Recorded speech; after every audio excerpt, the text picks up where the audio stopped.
Hi, welcome once again to M5's English language learning program, Let's Speak English.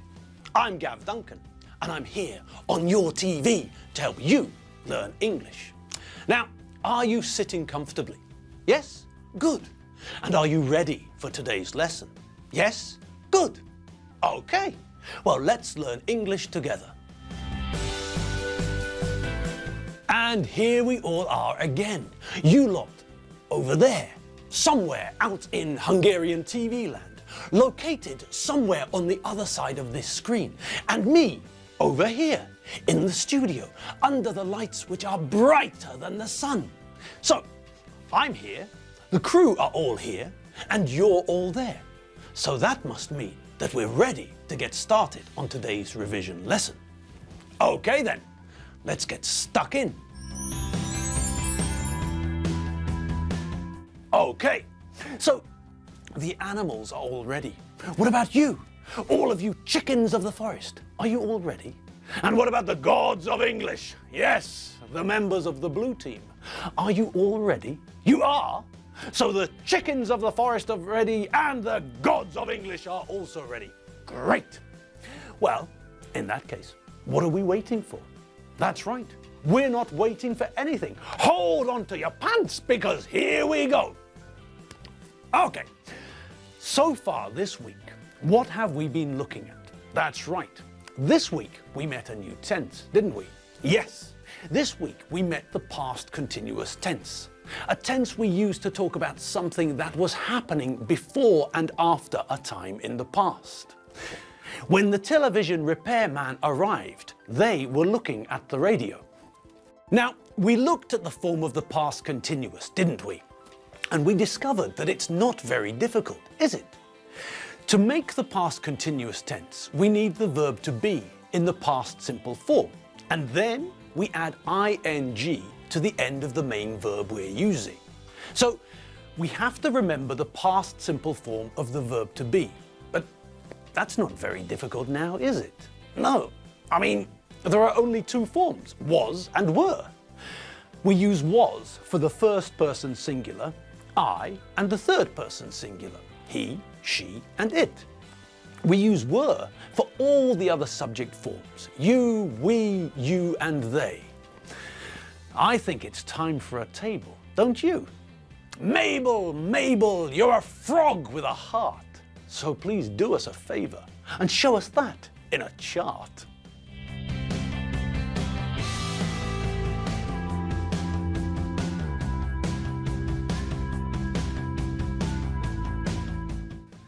Okay, great. So we know which form to use with which subject. And it's simple, isn't it? Yes, if we're talking about the first person singular or the third person singular, then we use the form was. If we're talking about any of the other subjects, you, we, you, or they, then we use were. Good. Okay, now we know that this is just part of the past continuous because we have to add a main verb as well, don't we? Yes, that's right. We have to add a verb and then we have to add ing to the end of that verb. Now, we all know that this leads to small problems with spelling. But, as I said, these are small problems. They're not problems that can scare us. Okay, so let's run through the main rules that we have to be aware of when we add ing to the end of a verb, shall we? All right, first things first. If the verb ends in an E, then we have to remove the E before we add ing. So, if the verb we're using in the sentence is the verb to make, for example, then we remove the E and then add the ing.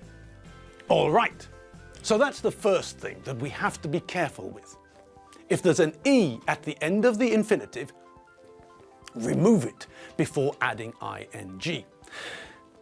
Okay, so what's the next thing we need to take care with? Well, the next spelling problem area is connected to our old friends, the vowels and the consonants. And we all remember them, don't we? Yes, so the vowels are a group of 5 letters. A, E, I, O, and U. The consonants are all the other 21 letters of the alphabet. Z, Y, X, W, V, T, S, R, Q, P, N, M, L, K, J, H, G, F, D, C, B, and that's it.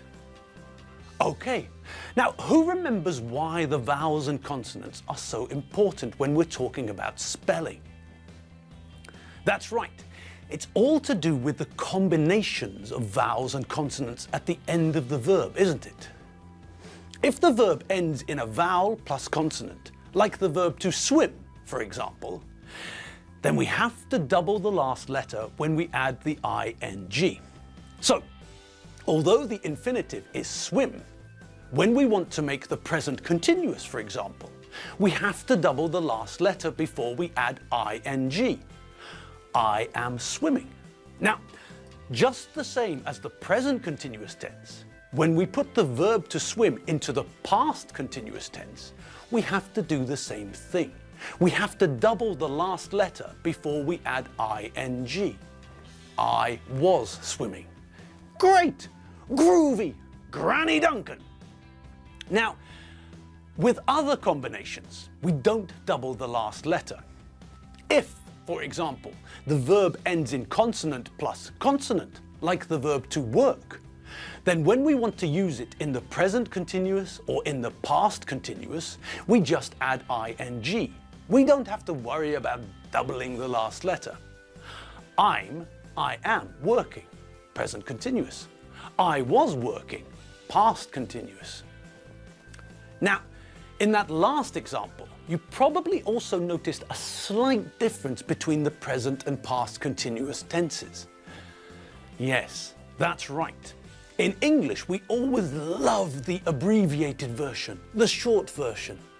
So in the first example, I abbreviated the form. I didn't say I am, I shortened it and said I'm. But we can't do that in the past continuous, can we? No, we can't abbreviate I was. It would sound awful. So when we're conjugating the past continuous, we have to use the full, long version. I was, you were, he was, she was, it was, we were, you were, they were. Okay, but when we look at the continuous part of the verb, it's the same, isn't it? Yes, we add ing to the infinitive work and we get working. We don't have to remove any letters and we don't have to double any letters either. No, we just have to add ing. Simple. All right, so on we go. The situation is the same if the verb ends in two vowels and a consonant, like the verb to wait. I am waiting, present continuous. I was waiting, past continuous. So, another different combination of letters at the end of the verb, and once again, we don't have to worry about doubling the last letter or removing any letters. Hooray! Now, the next category is a bit of an odd one, but we saw this earlier too, when we looked at the idea of stress. Now, as I'm sure you all remember, there are two types of stress. One is the sort of stress that can give you a heart attack when you can't get to work on time.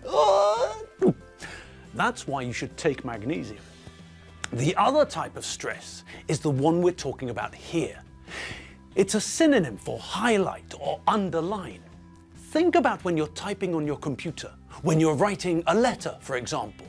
There are some icons at the top of the page, things that you can use to draw someone's attention to something you wrote. When you use one of these tools, when you make the text bold, when you write in italics, when you underline something, when you highlight something, then you are stressing that part of what you're writing. You're drawing people's attention to that part, or that word, or whatever. Now, we have the same idea in spoken language. Hungarian is very simple when we're talking about stress. In every Hungarian word, the stress falls on the first syllable. syllable. You all remember syllables, don't you? That's right. Syllables are sounds in a word. Hord mezu vashar hey. 6 syllables. 6 sounds in one word.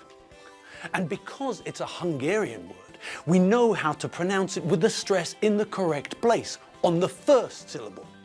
Hord mezu vashar hey. Hord mezu vashar hey. Hord mezu vashar hey. Hord mezu vashar hey. Hord mezu vashar hey. Hord mezu vashar hey. Okay. So, because it's a Hungarian word, we know where the stress falls. But in English, it's not so simple. In English, the stress can be anywhere in a word, which means we have to use a dictionary to check where the stress falls in a word. In English, it's only easy to know where the stress is in a word if the word has got one syllable. Slug, snail, whale. Okay? See? Those are easy. But with other words, words with more than one syllable, then we sometimes have to look in a dictionary to find out where to put the stress on a word. Octopus, piglet, rhinoceros. Now, with these 3 words, we can use the dictionary to learn how to pronounce the word correctly. For a start, we can see the word written in phonetic symbols which tell us which sounds to make. But we can talk about that another time. Right now, I'd just like to draw your attention to the small apostrophe in the dictionary entry. In octopus, we can see that the apostrophe comes before the first syllable, which tells us that the stress in the word is on the first syllable. It's pronounced octopus, not octopus and not octopus. Now, when we look at the second word, piglet, we can see the same thing. The apostrophe is in front of the first syllable, which tells us that the stress is on the first syllable. Piglet, not piglet. Now, those 2 were easy. But what about the third word? Well, there it's a 4-syllable word, but the apostrophe shows us that the stress comes on the second syllable. Rhinoceros, not rhinoceros, not rhinoceros, and not rhinoceros. Of course, the stupid thing with rhinoceros is the fact that everyone normally says rhino.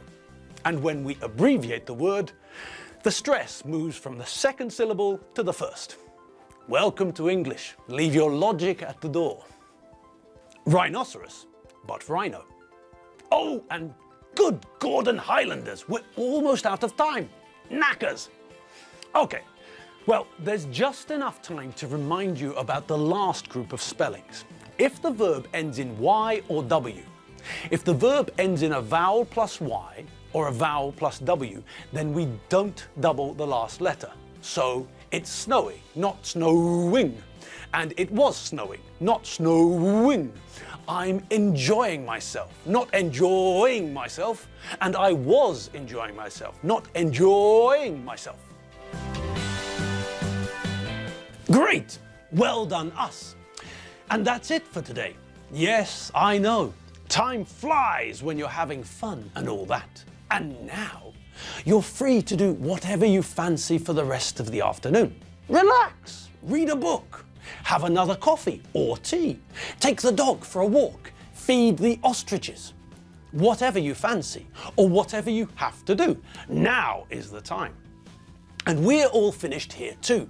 Yes, it's time for us to go home, have a shower, change into different clothes, and then have another coffee. And then? Well, then the sky's the limit. So, enjoy yourselves for the rest of the day and the evening. But remember, we'll be back on your screens with the last revision lesson in this. What is it? Make a revision part 2. That's right. But if that's not enough, then remember where you can get some more at www.m5tv.hu. Okay, people, I'm off now, but I'll see you all tomorrow. See you later. Bye. Oh, and bye, Kim.